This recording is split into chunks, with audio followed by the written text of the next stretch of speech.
Selamat pagi Sobat Karunian yang dikasihi oleh Tuhan. Saya terus percaya bahwa kita semakin dewasa untuk boleh membangun iman kita lebih baik dan lebih kuat di dalam Tuhan. Pagi ini kita akan kembali belajar dari kitab Injil Yohanes pasal 2 ayat 5. Namun sebelum kita membaca firman Tuhan, kita berdoa bersama. Dalam nama Tuhan Yesus kami berdoa. Terima kasih untuk pagi ini, kembali Tuhan kami bersyukur. Kami percaya bahwa setiap firman yang kami baca, kami renungkan tidak akan pernah sia-sia. Kami akan boleh semakin dibangun, dikuatkan, dan diteguhkan dalam iman kami. Terima kasih, berkati kami untuk pembacaan firman ini, dan sepanjang hari ini semua kiranya dalam perlindungan Tuhan. Amin. Ya, baik Sobat Karunian, kita akan membaca firman Tuhan pagi ini dari Injil Yohanes 2 ayat 5. Saya akan bacakan untuk kita. Tetapi Ibu Yesus berkata kepada pelayan-pelayan, "Apa yang dikatakan kepadamu, buatlah itu." Amin. Sobat Karunian, mukjizat pertama Yesus terjadi karena ada orang yang mau taat.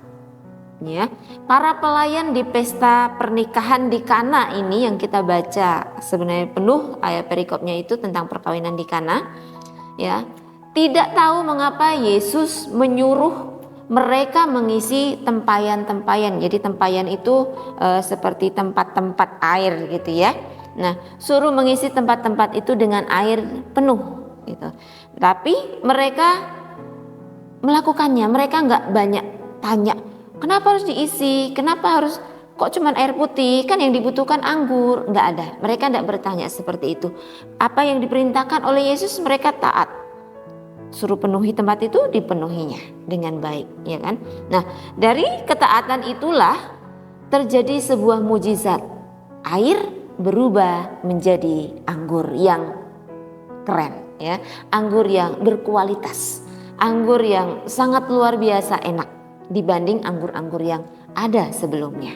Nah, Tuhan itu seringkali meminta kita tuh melakukan hal yang tampaknya sederhana ya, dan bahkan mungkin tidak masuk akal gitu ya. Namun ketaatan ini lahir dari iman yang bisa membuka jalan bagi karya Tuhan yang besar. Tuhan tidak menuntut kita untuk mengerti semuanya ini dulu, tidak. Seperti sebelumnya kita bahas tentang Abraham, ya kan? Tuhan tidak menuntut kita mengerti dulu semuanya, tidak. Ya, Ia hanya meminta kita taat. Ya, seperti seorang dokter, ya, seperti seorang dokter yang memberikan resep obat kepada pasiennya. Jadi kalau kita jadi pasiennya, kita nggak perlu tahu itu mengandung apa, zat-zat apa, kita tidak perlu, ya kan? Kita cukup ikuti petunjuknya 3 kali sehari, udah minum 3 kali sehari, gitu ya. Nah, begitu juga dengan Tuhan, ya. Ketaatan itu membuka kesembuhan dan pemulihan hidup kita, ya.